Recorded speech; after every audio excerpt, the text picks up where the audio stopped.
They mocked him. They pushed him. They thought he was weak. But when the old man straightened his back and locked eyes with them, the street fell silent. What happened next left everyone watching in shock. The midday sun cast long shadows across the bustling city street. Cars honked, vendors called out their prices, and hurried pedestrians weaved through the crowded sidewalks. Among them was an old black man, walking at a steady but unhurried pace. His coat, worn and slightly oversized, hung loosely on his thin frame. A faded baseball cap sat low on his head, shielding his eyes from the glare. No one gave him a second glance. He was just another face in the sea of people, just another old man trying to get by. But if anyone had looked closely, they might have noticed something unusual. The way he carried himself, his back still straight despite his years, the calm certainty in his stride. There was no hesitation in his steps, no sign of frailty, just quiet purpose. A street vendor wiping his hands on his apron caught sight of him. His brow furrowed slightly as he followed the old man's movement. Something about him, something familiar. He opened his mouth as if to say something, then shook his head and turned back to his work. Further down the sidewalk, 3 young men leaned against a brick wall, their laughter sharp and careless. They were in their early 20s, dressed in baggy jeans and sneakers, the kind of boys who thought they owned the streets. They nudged each other as they spotted the old man approaching. "Look at this old-timer," one of them muttered, his voice dripping with amusement. "Probably some homeless bum." Another sneered. The third one, the tallest, grinned. Easy target. The old man didn't break his stride. He had seen their type before, loud, arrogant, itching for trouble. But he kept walking, his face unreadable.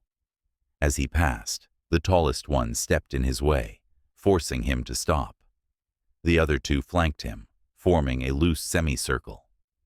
"Where you headed, old man?" The leader smirked, tilting his head. The old man raised his eyes to meet his. There was no fear, no confusion, just patience, like he had all the time in the world. "Just passing through," he said, his voice deep and measured. The leader let out a laugh, looking back at his friends. "Hear that? Just passing through." The old man's hands remained relaxed at his sides. He didn't argue, didn't challenge them. He simply stood there, waiting.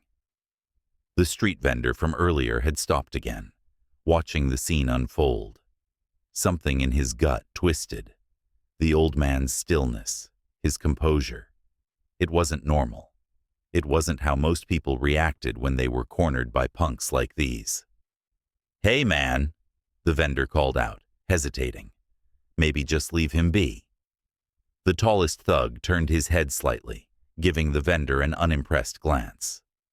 "Mind your business." The vendor took a step back, but didn't look away. His instincts screamed that something wasn't right. The old man exhaled slowly. His gaze flickered, just for a moment, toward the vendor, acknowledging his concern. Then he turned back to the boys in front of him, his expression unreadable. One of them, growing impatient, reached out and shoved him, just a little. A test. The old man barely moved. His feet stayed planted, his posture unchanged. But for the first time, his head tilted slightly, as if he were evaluating them. The vendor felt his stomach drop. These kids had no idea what they were doing. And worse, they had no idea who they were dealing with. The tallest thug smirked, his confidence unshaken. He took another step forward, his voice dripping with mockery. "What's the matter, old man? You deaf?" His friend chuckled, stepping closer. "Maybe he's too slow to react. Look at him. Bet he can't even throw a punch." The third one, emboldened by the laughter, reached out and slapped the old man's cap off his head. It tumbled to the pavement, revealing a head of tightly cropped gray hair, a deep scar running along his temple. For the first time, a flicker of something unreadable passed through the old man's eyes. Not fear, not anger, something quieter. He exhaled slowly and bent down, reaching for his cap. But before he could, a foot came down on it. The tallest thug's sneaker pressed the cap into the dirty concrete. He grinned. Oops. A few passers-by slowed down, glancing at the scene, but quickly looking away. Nobody wanted trouble. The vendor from earlier wiped his hands on his apron again, his unease growing. This wasn't going to end well. He could feel it. The old man straightened, his cap still pinned beneath the thug's foot. His gaze met the young man's, and for the first time, there was a shift in the air. It was subtle, but undeniable. "Move your foot," the old man said, his voice low and even. The laughter stopped. The thug raised an eyebrow. He hadn't expected pushback. "Oh yeah?" He leaned in, towering over the old man. "And what if I don't?" The old man didn't move, didn't flinch. "Then I'll make you." It wasn't a threat. It wasn't said with bravado or anger. It was a statement of fact, delivered so simply, so calmly, that for a brief moment, none of the thugs knew how to react. Then, just as quickly, the leader scoffed and shoved him. Harder this time. The old man staggered back a step, but his balance was steady. "Man, you're real bold for someone with one foot in the grave," the second thug sneered. "Yeah," the third one added, cracking his knuckles. "Maybe we should teach you some respect." The tallest one cracked his neck, still grinning. "I got a better idea. Let's see if Grandpa here can still stand after we—" He never finished his sentence, because in the blink of an eye, the old man moved. His hand shot up with precise, controlled speed, grabbing the leader's wrist mid-air, just as he was about to shove him again. The grip was like steel, unbreakable. The thug's eyes widened in surprise, but before he could react, the old man twisted his arm sharply, sending a jolt of pain through his shoulder. The younger man gasped, his knees buckling as his body was forced downward. The other two froze, their smirks vanishing. The old man still held his wrist, his expression unchanged. "You picked the wrong fight, boy." With one swift motion, he released the thug, letting him stumble back. The leader clutched his arm, his face a mix of shock and pain. The second thug lunged forward, rage overcoming caution. He swung a fist, aiming for the old man's jaw, but it never connected. The old man sidestepped effortlessly, grabbed the thug's wrist mid-air, and twisted. The boy cried out as he was spun around, his arm locked in a painful hold. Gasps rippled through the onlookers. The third thug, now the only one standing, took a hesitant step back. The confidence, the arrogance, it was gone. The old man released the second thug, who stumbled away, clutching his arm in disbelief. He turned back to the last one, his calm gaze pinning him in place. "You still want to try?" The thug swallowed hard. He had no words. The vendor exhaled, shaking his head. He had been right all along. This man wasn't just some frail old-timer. He had seen things, done things these boys couldn't even begin to understand. The tallest thug, still nursing his wrist, finally found his voice. What the hell, man?" The old man sighed, bending down to pick up his cap. He dusted it off, then placed it back on his head.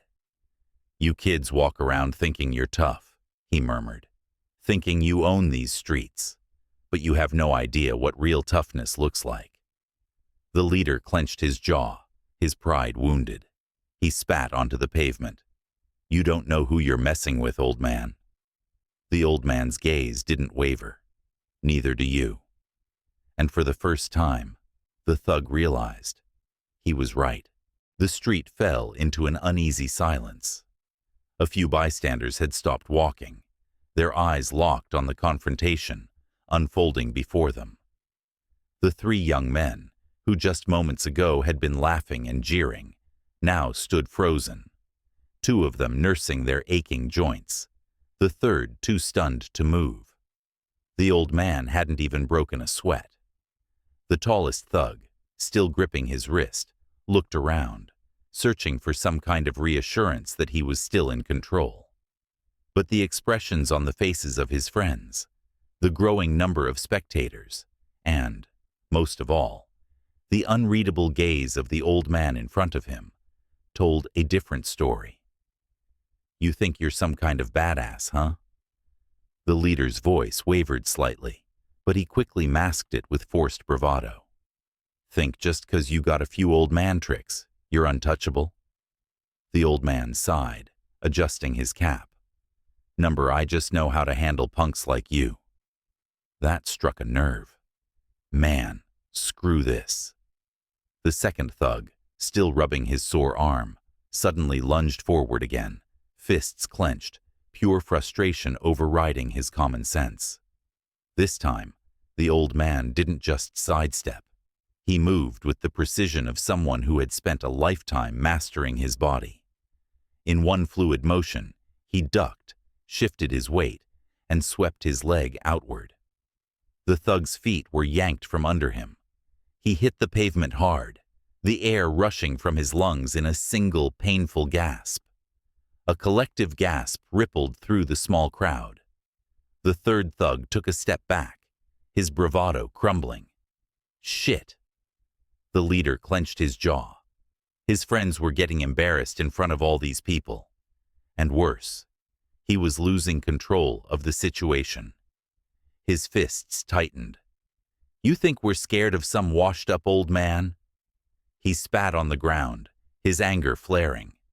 "You ain't nothing but a relic, a nobody."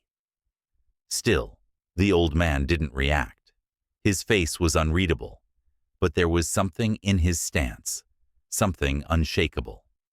It wasn't cockiness, it wasn't arrogance, it was certainty. And that, more than anything, was what made the thug's stomach twist. But he couldn't back down now. Not in front of all these people. He pulled something from his pocket. A switchblade. A few murmurs went through the crowd. Someone shifted uncomfortably. Another person whispered, "This is getting serious." The old man's gaze flicked to the knife, but his expression didn't change. If anything, there was a hint of something in his eyes now. Something colder. "Really?" he said quietly. "A knife?" The thug flipped the blade open with a practiced flick of his wrist, his grip tightening. "You think you're the only one who knows how to handle himself?" His voice had an edge of desperation now, masked behind bravado. "I've been in fights, old man. Real fights." The old man exhaled slowly. "No," he said. "You've been in scraps. There's a difference." That was the final straw. The thug lunged. It happened so fast, most of the onlookers barely saw it. One moment, the knife was slicing through the air toward the old man's ribs. The next, the thug's wrist was caught, again, so effortlessly, it was almost insulting. The old man's other hand moved with startling speed, striking the inside of the thug's elbow with just enough force to make his grip falter. The knife clattered onto the pavement. A heartbeat later, the thug found himself spun around, his own arm twisted behind his back, his face shoved toward the ground. He let out a strangled, angry shout, struggling, but the old man didn't budge. His grip was unbreakable, the positioning perfect. He was in total control. "You're sloppy," the old man murmured, voice so low only the thug could hear him. "Your stance is weak. Your grip was all wrong. You don't know what you're doing, kid." A beat of silence. Then, just loud enough for the people closest to hear, "I fought in a real war." The leader's breath hitched. He struggled again, but the old man twisted just slightly. just enough to send a bolt of pain through his shoulder. "You ever been shot at?" The old man continued, his voice almost conversational. "Ever had to crawl through mud while bullets tore up the ground around you? Ever had to watch your friends bleed out beside you while you kept moving forward?" The thug's mouth opened, but no words came out. "Yeah." The old man's grip relaxed slightly. Not enough for the kid to get free, just enough for him to breathe. "Didn't think so." The old man released him and took a step back. The thug stumbled, barely catching himself before he fell. He spun around, his face a mask of anger and humiliation. But he didn't move, didn't attack. Because now, looking at the old man, he finally saw it. Not just the scars, not just the way he moved. The eyes. Eyes that had seen things no one should have to see. Eyes that had survived things most people couldn't even imagine. A chill ran down his spine. The street vendor exhaled, shaking his head. He had known something was off about the old man. Now he understood. Someone in the crowd murmured, "Vietnam." The word spread through the gathering like wildfire.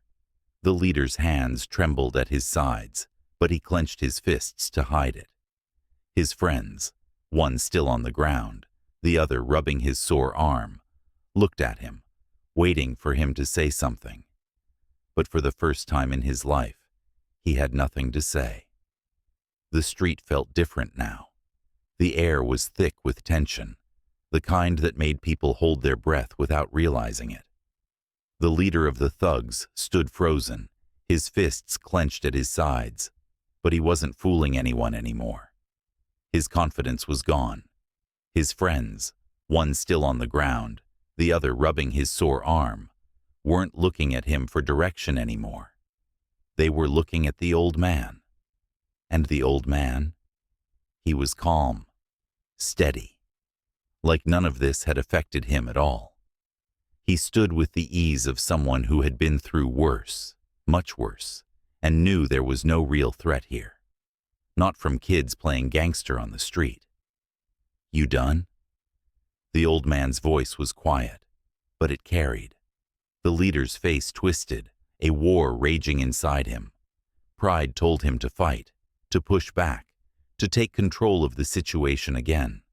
But something deeper, something primal, told him he was already beaten. The vendor exhaled, shaking his head. "Kid, walk away." His voice wasn't mocking, wasn't taunting. It was just a statement, like someone acknowledging gravity exists. "You don't want to do this." But the thug couldn't let it go.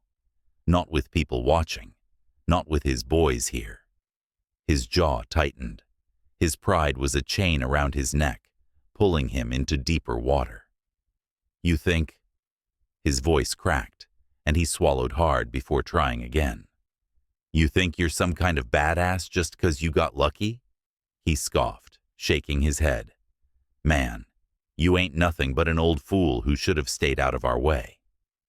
The old man studied him, and for the first time, there was something in his expression. Not anger, not amusement, pity. "You don't get it, do you?" he said, tilting his head slightly. "You really don't understand what just happened here." The leader's fingers twitched.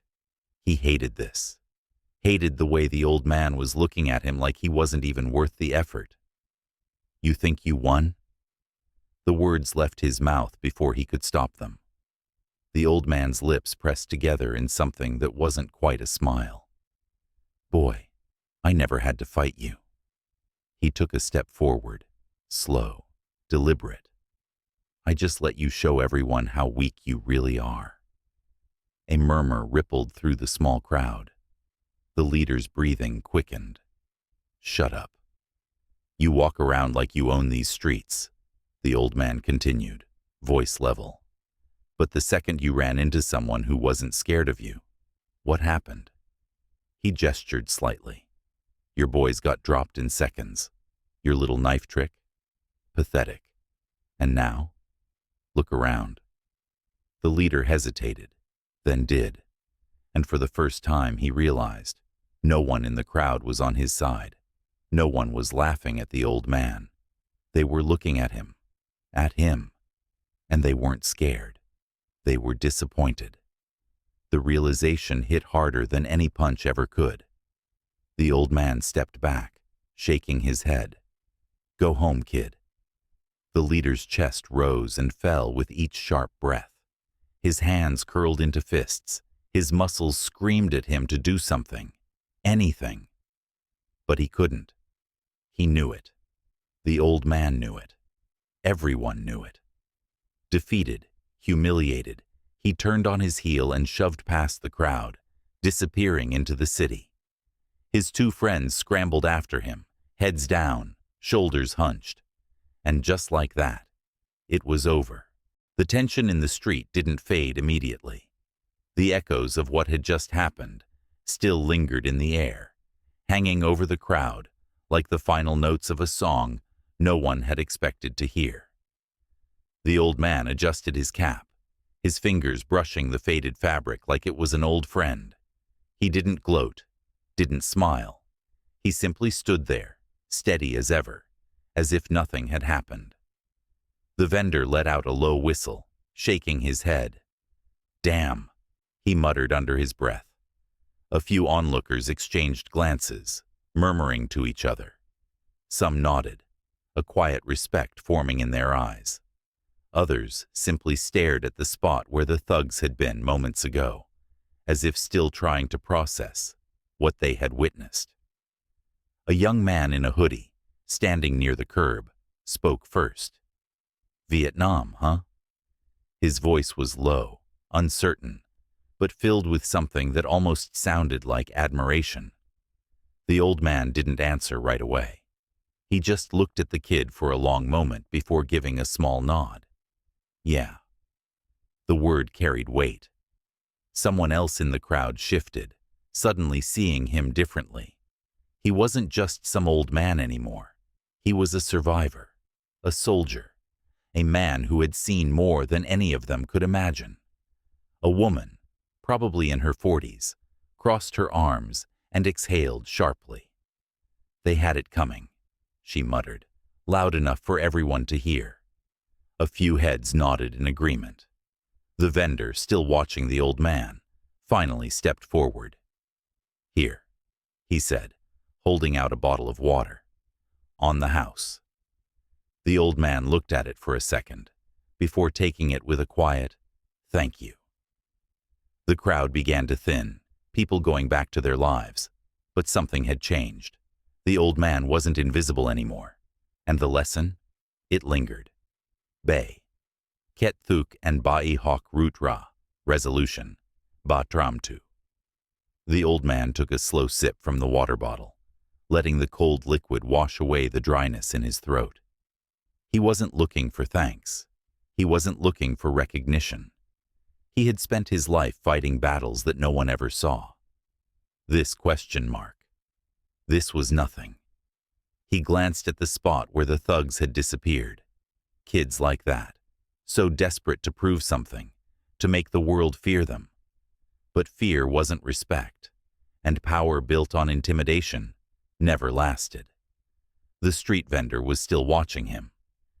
"You didn't have to go that hard on them," he said, though his tone wasn't judgmental. The old man capped the bottle and gave a small shrug. "Didn't go hard, just showed them the truth." The vendor smirked. "Bet they won't forget it. Bet they won't." The city moved on around them. Cars honked, people walked, life continued. But for those who had seen what happened, there was a story to tell, a lesson to remember. You never know who you're messing with. The old man adjusted his cap, turned, and walked away. Just another face in the crowd. Just another soldier who had already fought his war. And for those watching, what do you think? Did the kids deserve what they got? Have you ever seen someone get humbled like this in real life? Share your thoughts in the comments. And if you want more stories that keep you on the edge of your seat, don't forget to like, share, and subscribe, because some lessons, they're worth remembering.